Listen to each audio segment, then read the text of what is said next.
12 গুণের নারীকে আল্লাহ তাআলা ভালোবাসেন। যেই নারীর মাঝে 12টা গুণ সে বিলং করতে পারবে, 12টা গুণ যে মেনে চলতে পারবে, তার লাইফে ফলো করতে পারবে, আল্লাহ তাআলা নিজেই তাকে ভালোবাসবেন। সুবহানাল্লাহ পড়বেন না আপনারা সবাই? প্রথম যে গুণের নারীকে আল্লাহ তাআলা ভালোবাসেন সেই গুণটা হচ্ছে যেই নারী প্রতিশোধ না নিয়ে মাফ করতে পারে আল্লাহর দিকে তাকিয়ে, আল্লাহ তাকে নিজেই ভালোবাসার ঘোষণা দিয়েছে। সুবহানাল্লাহ পড়বেন না আপনারা? 2 নম্বর গুণ হচ্ছে সেই নারীকে আল্লাহ তাআলা বড্ড ভালোবাসেন যেই নারী ধৈর্যশীল। বলেন সবাই, কি শীল? 3 নম্বর, ওই নারীকে আল্লাহ তাআলা বড্ড ভালোবাসেন যে নারী অন্যায় করে, জুলুম করে ফেলে, আবার সঙ্গে সঙ্গে মাফ চেয়ে ফেলে।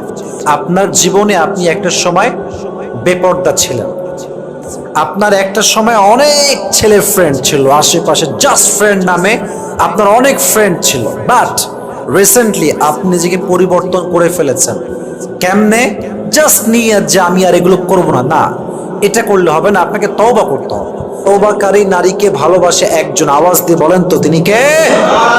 4 নাম্বার, পবিত্র নারীকে আল্লাহ তাআলা ভালোবাসেন।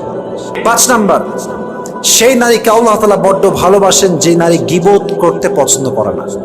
মেয়েদের মাঝে কমন একটা রোগের নাম হচ্ছে গীবত। 6 নম্বর গুণ হচ্ছে যেই নারী হাজবেন্ডের সঙ্গে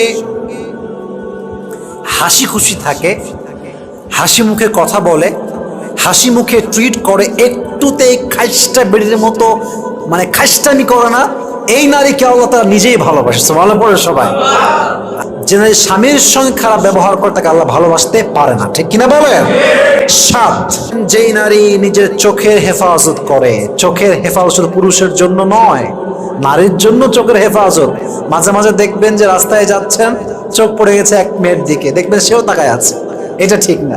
নারীদেরও যেমন চোখে হেফাজত করতে হবে, আমাদেরও হেফাজত করতে হবে, কারণ আমাদেরও যেমন অ্যাট্রাকশন আছে, নারীর মাঝে অ্যাট্রাকশন, আকর্ষণ যুবক ভাই আছে না নাই?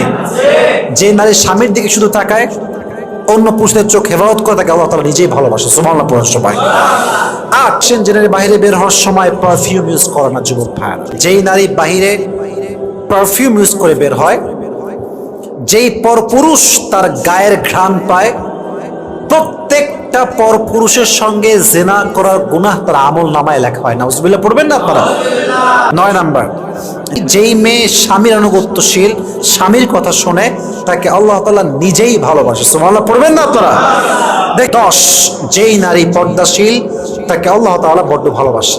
11, যেই নারী একজন পুরুষকে শুধুমাত্র এই জন্য বিয়ে করতে চায় যে এই পুরুষকে বিয়ে করলে আমি দ্বীনের পথে আসতে পারবো, আমি দ্বীন মানতে পারবো, আমি আল্লাহর রাস্তায় চলতে পারবো, আমি হিজাব মেনটেন করতে পারবো, আমি 5 ওয়াক্ত নামাজ পড়তে পারবো, আমি তাহাজ্জুদ পড়তে পারবো, আমার জীবনটা আরো তাকওয়া হবে, আমার জীবনে আল্লাহর ভয় আরো আসবে, আমার চেহারায় নূর আসবে, আমি আল্লাহর দ্বীনের পথে ফিরে আসবো, এই চিন্তা যে নারীর চিন্তায় আছে, ওই নারীকে আল্লাহ তাআলা নিজেই ভালোবাসে। সুবহানাল্লাহ পড়ে সবাই।